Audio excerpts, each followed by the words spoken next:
40-year war was marriage. A human officer, ordinary, unimportant, is summoned by an alien queen feared across galaxies. But instead of surrender or peace talks, she offers him a ring. Not out of love, but as a last chance to save both their worlds. This isn't a romance. This is politics with a heartbeat, war with a wedding, and peace hanging by a promise. Stay with us. What happens next could change the galaxy. If you are new here, then please subscribe this channel and show thumbs up by liking the video. Let's move toward wonderful story. Nolan Fay hadn't expected his morning to begin with a knock. Not the polite kind either. The kind that rattled the door and made you drop your coffee. Outside stood two officers in full uniform, stiff as their collars, holding a data pad and a sealed order. One of them said, "You've been reassigned, Specialist." Nolan blinked, half-dressed and confused. Reassigned to what? They didn't answer. 3 hours later, he was strapped into a shuttle that smelled like lemon cleaner and fear. No windows, no explanation, just a quiet hum and a helmet that didn't quite fit right. The mission briefing consisted of a single line, "You are required for diplomatic service." That was it. No coordinates, no names. Nolan figured it was either a mistake or someone at command was playing a joke.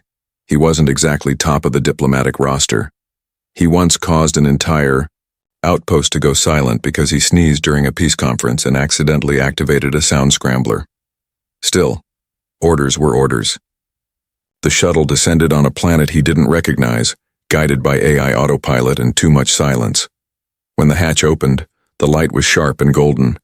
The air was cool but heavy, like breathing through velvet. Nolan stepped out onto stone that shimmered like water but held firm beneath his boots. He expected a greeting from officers or maybe a translator drone. Instead, he was met by two towering figures in mirror-like armor. Their faces were hidden behind polished helmets, their movements too smooth to be human. One held a black satchel and handed it to him. "Instructions?" Nolan asked, hesitating. The figure shook her head. "Snacks," she said, her voice deep and layered with a strange musical distortion. "You get irritable when hungry." He stared. That's oddly accurate. They led him through a corridor that looked like it had been carved from crystal and wrapped in moonlight. The walls pulsed faintly like they were breathing. Each step echoed with a sound too soft to hear but just loud enough to feel. The hallway seemed to shift around him, stretching longer the more he tried to gauge its length. It felt like walking through a dream built by someone who had never actually seen a hallway. At the end, a door slid open without sound, splitting the air in perfect silence. Inside was a chamber full of soft curves and harsher truths. Cushions floated at odd angles and the lighting shifted colors as if it was judging him. In the center stood a figure, tall, still, and regal. Her skin was pale, almost silver, and her dark hair fell like silk. She wore no crown, but somehow she didn't need one. The room bent around her. She was the reason this place existed. Nolan froze. So did his breath. "You're shorter than expected," she said, her voice steady and calm. He coughed once, too loudly. "Yeah, well, regulation boots. Not great for height, but excellent for blisters." Her face did not change, but something behind her eyes shifted. She studied him the way a scientist might study a bug with unexpected potential. "Are you capable of bravery and diplomacy?" she asked. "That depends," Nolan replied. "Is this one of those moments where snacks are a metaphor, or is there actually food in here?" He lifted the satchel. She stepped forward. "This war has lasted too long. It devours lives and leaves no victor." "I have a solution." He raised an eyebrow. "You're going to blow up a star, aren't you?" "No," she said, unfazed.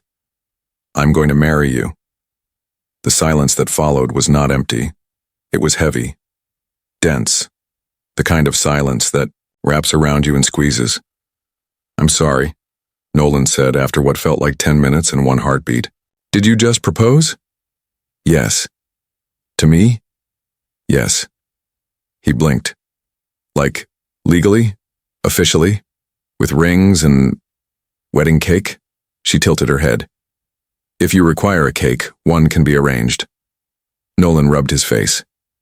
I don't understand. Why me? I'm not important. I'm not even on the senior roster. Precisely, she said. You are not a threat. You are not a pawn. You are unremarkable, and therefore unpredictable. You are human, honest, and you are here. Nolan laughed. It came out more like a cough. That's the weirdest compliment I've ever received, and I've been complimented by a vending machine once. She didn't smile. She didn't have to.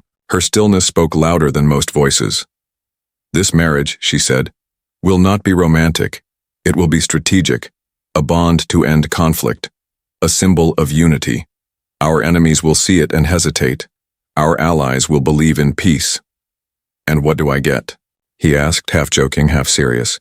Besides a lifetime of very awkward family dinners? You get to live, she said, and you get to be remembered. He considered the satchel, opened it. Inside, as promised, was a neatly wrapped donut. Chocolate with pink sugar glaze. He took a bite. It was surprisingly excellent. All right, he said, mouth half full. Let's give them something to talk about. And just like that, the galaxy shifted. The next morning began not with a briefing, but with a whisper. Nolan had barely finished buttoning the stiff collar of his ceremonial shirt when Vesa, the quiet Lurian advisor, appeared beside him like a shadow dressed in silk. The Queen awaits, she said softly, eyes unreadable. Nolan nodded, still, half awake, and followed her through the glowing corridors that always seemed too silent and too alive. They stopped before a door made of twisted silver branches. Vesa turned to him and spoke in the same calm voice. You are to take part in the ritual of trust. You will enter the garden. There, you and Queen Kalyra must share 3 truths. A memory, a regret, and something you've never said aloud. Nolan blinked. Sounds like group therapy, with plants. The garden listens, Vesa replied. It echoes what is real. It does not tolerate lies. The door opened with a whisper of air and light. Inside, Nolan stepped into what could only be described as a dream woven into reality. Flowers hung in midair, floating as if held by invisible threads. The ground beneath his boots pulsed gently like a heartbeat. Colors shifted around him, petals glowing softly, vines humming a tune just below hearing. The air was full of tiny spores that glimmered like stars. Kalyra stood at the center, her hands folded before her. She was not in her usual armor, but wore a sleeveless robe of deep green, which made her silver skin appear even more unearthly. Her dark hair was pulled back, revealing the elegant curve of her ears. She looked at him with that same unreadable gaze. You came, she said. Well, Nolan replied, stepping carefully between 2 luminous trees. There wasn't exactly a no-thanks option on the invite. She tilted her head slightly. This ritual is not a formality. It is tradition. When Lurians unite, politically or personally, they must bear their truths. Minds are opened. Secrets are shared. Without this, the ceremony cannot go forward. He scratched his neck. So it's like psychic honesty hour with a side of flowers. Kalyra didn't smile, but her voice softened. Walk with me. They moved together through the garden. Every step caused a change. Plants swayed, colors deepened, sounds shifted. It was as though the garden itself was reacting to their presence. Nolan noticed a vine curl slightly toward him before retreating. Is it just me? He said. Or is everything in here alive? The garden reflects the emotional state of its visitors, Kalyra explained. It senses intent. It reveals what words hide. Great, Nolan muttered. A room that knows when I'm lying to myself. They came to a circle of glowing stones. Kalyra stopped and extended her hand. Place your palm here. It begins with the memory. Nolan hesitated. You're sure this won't fry my brain? She didn't answer. That wasn't encouraging. He placed his hand on the stone. Immediately, warmth spread through his arm, rising up his chest. Light surrounded them, and suddenly, he was no longer in the garden. He was in a ruined city. Smoke. Sirens. Buildings shattered like glass.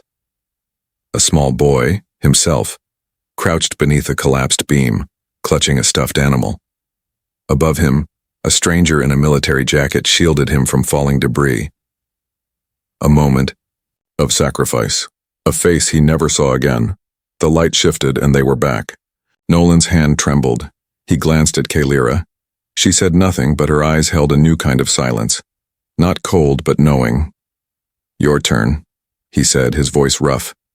She stepped forward, placed her hand on the same stone. The light returned. This time a vision of a beach beneath twin moons.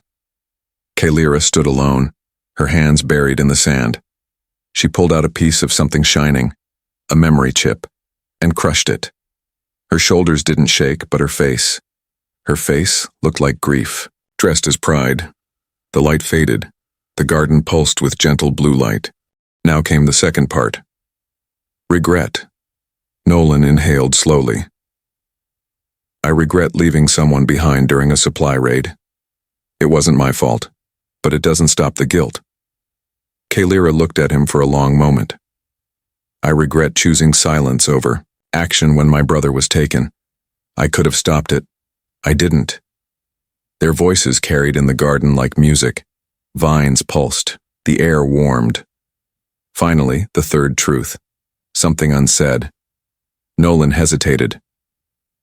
"I never wanted to be a soldier. I wanted to design starships. I applied to the academy twice. Got rejected. Then the war started and I never looked back." Kalira's answer was quiet. "I am afraid of peace." He stared at her. "You?" She nodded. "War gives me purpose. Certainty. Peace. Asks me to trust." Silence fell again, but this time it was soft. A vine curled gently around their joined hands. The garden shimmered, its light turning warm gold. The ritual was complete. Kalira pulled her hand back. "The garden accepts us." Nolan nodded. "That's good. Because I think it just tried to hug me." She turned to him. "Now you meet the council. Can I bring the donut?" he asked. "No," she replied. But something in her expression had changed. Just slightly, as though, for the first time, she believed this might actually work. The day of the wedding dawned with a kind of nervous stillness, like the sky itself was holding its breath. The twin suns of Veles cast golden light across the high towers of the Lurian palace, where banners fluttered gently in air that shimmered with soft warmth. Nolan stood in front of a tall mirror in ceremonial robes that looked more like they belonged in a fashion museum than on a real person. The fabric was woven from threads that glowed faintly based on his mood. Right now, his sleeves were an uncertain gray blue.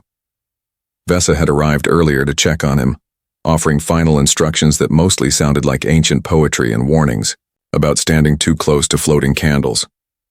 He had nodded through most of it, still trying to shake the feeling that all of this was too much. The robes, the throne room, the fact that he was marrying a queen from another planet to stop a war. Even after all the rituals, the memories, and the strange sense of understanding that had begun to grow between him and Kalira, it still felt like something borrowed from a storybook. The ceremony platform had been built above the city's central spire. It floated slightly, suspended by unseen forces and surrounded by a soft energy field that shimmered like dew. When Nolan stepped onto it, guided by chanting monks who smelled faintly of glowing moss, the world below looked far away, like a memory of something forgotten. Kalira arrived moments later, carried on a silent disk of light, dressed in armor that sparkled like stars and shadows. Her expression was calm, steady, unreadable, but as she looked at Nolan, her eyes softened just a little. That was enough. A construct made of light and code floated between them, switching voices between a Terran diplomat and a Lurian elder every few seconds. "We gather in the union of balance and belief," it said, "to join two worlds in hope, not fear." Nolan leaned toward Kalira. "Is it just me? Or does the construct sound like it's doing a dramatic reading of a tax form?" She didn't look at him but replied under her breath, "It always sounds that way. Tradition." He almost smiled. The words of the oath began.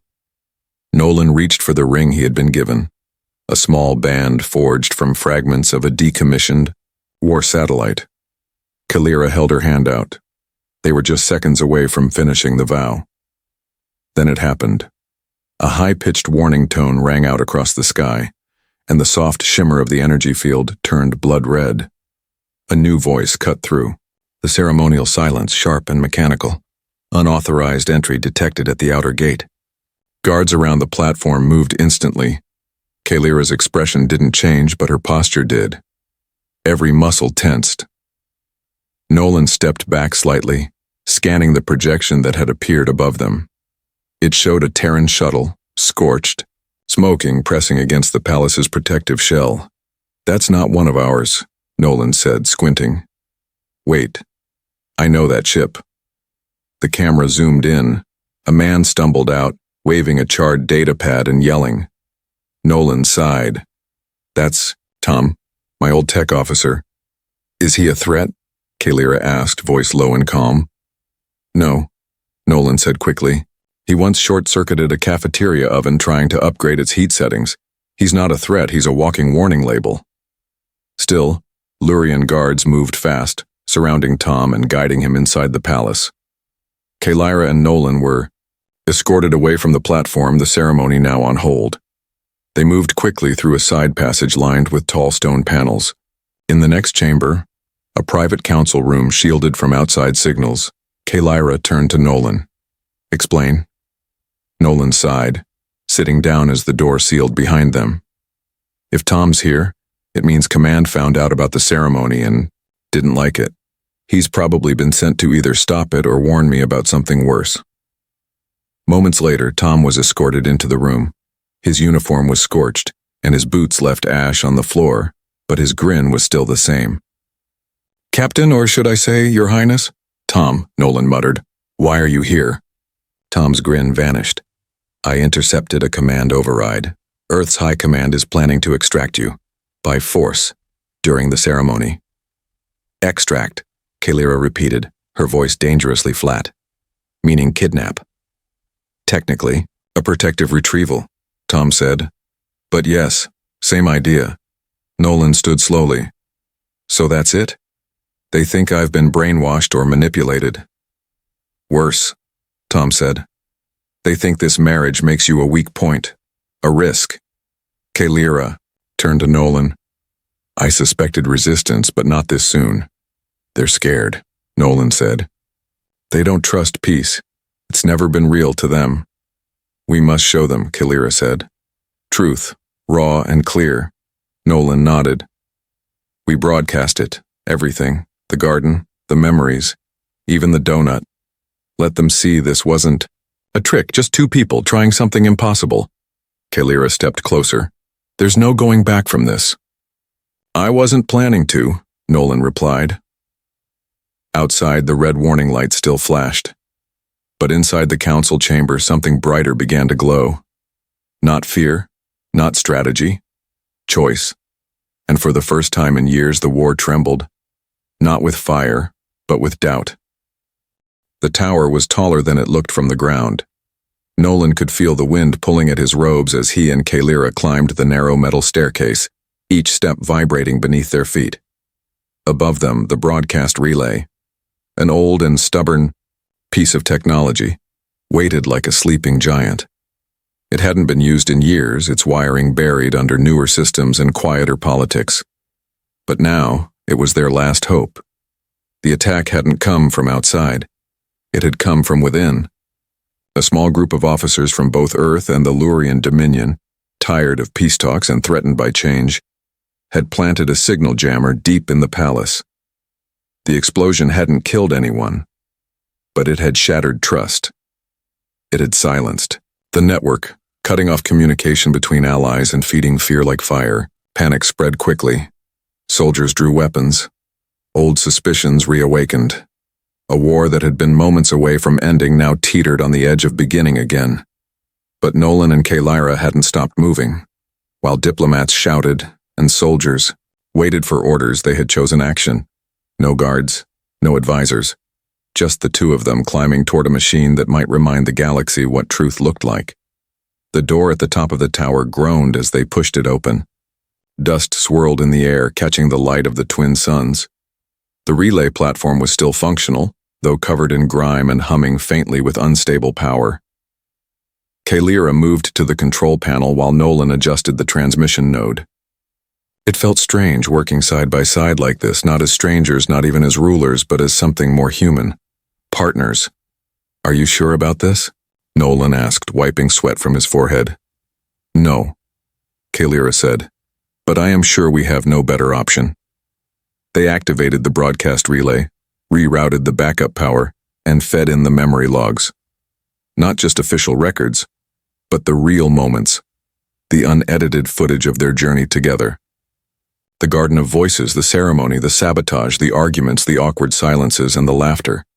Every second that had made this strange alliance real, the screen above them flickered to life. A soft green light blinked. The transmission was live. Across hundreds of systems, ships, outposts, and colonies, people looked up and saw the story unfold. Some were confused, others angry, a few laughed. But they watched. They listened.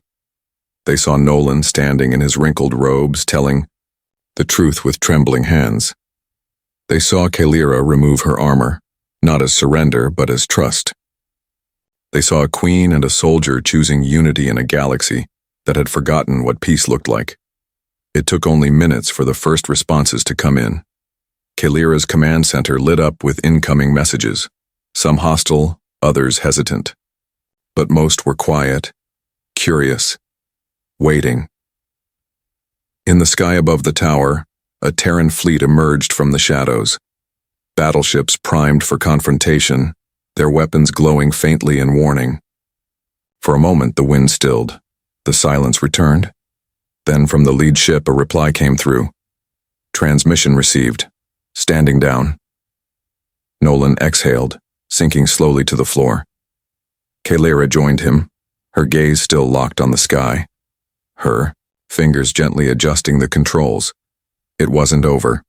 Not yet. But something had shifted. Back in the palace, the tension began to fade. Soldiers lowered their rifles. Advisors looked at each other, uncertain but no longer shouting. The war hadn't been won with weapons. It had been paused, stopped by choice, by effort, by the terrifying idea that peace could be stronger than fear. Later, as the sun dipped behind the horizon and the sky turned a deep violet, Nolan stood in the Garden of Synthesis, watching the petals glow in quiet harmony. Kalira walked beside him, her crown tucked under one arm. "Did you expect this?" he asked. "No," she said, "but I hoped." They paused beneath a tall tree that shimmered with golden leaves. Above them, the stars began to blink into view. For once, they didn't feel so far away. "You know," Nolan said, "if you'd told me a year ago I'd be standing in an alien garden with a queen I married for peace, I'd have asked if I was hallucinating." "And now?" Kalira asked. "Now," he said, "I'm just wondering if we get a honeymoon." She gave him a small smile, the kind that didn't need translation. One step at a time. In the distance, the celebration resumed. Quieter, this time but more sincere. Children released glowing threads into the air, symbols of new beginnings. Music drifted softly across the breeze. The stars, high above, remembered the wars they had watched. But tonight, they saw something different. Something fragile, something bright. They saw peace.